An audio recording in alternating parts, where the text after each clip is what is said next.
Today, people across the country are celebrating the leader of the civil rights movement, Dr. Martin Luther King Jr. You'll find lots of events around Hampton Roads honoring his memory today. In Norfolk this morning, people gathered for a ceremony and march. The event had live music and some inspirational speeches. After the ceremony, people marched to the Martin Luther King Jr. Monument on Brambleton Avenue and laid a wreath there. And the Urban League of Hampton Roads held its 32nd annual Martin Luther King Jr. Community Leaders Breakfast. The event was to honor Dr. King's legacy. Awards are handed out to those dedicated to the community.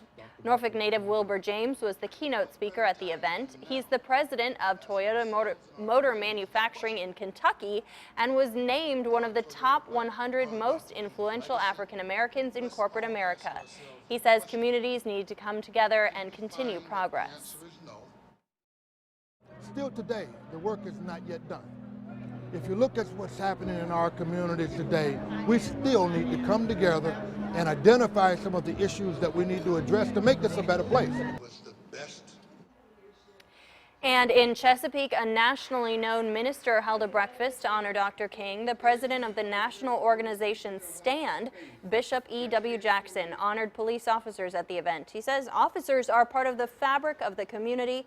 Jackson cautioned that the few who commit crimes shouldn't be grouped in with the rest.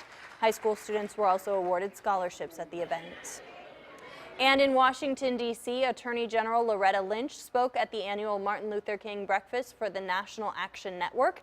Lynch says it's important to continue to celebrate the victories of the civil rights movement, but she said it's even more important to continue to fight for progress.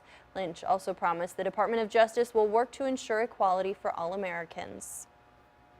We choose to act to ensure that the promise of America, the equality and the opportunity that is America, is within the grasp of all Americans. We choose to act. We choose to act to lift up the essential humanity and the dignity and the equal rights of every American, regardless of what they look like, where they come from, whom they love, or the God that they choose to worship. Lynch went on to say that she can't eliminate prejudice, but she can guarantee justice.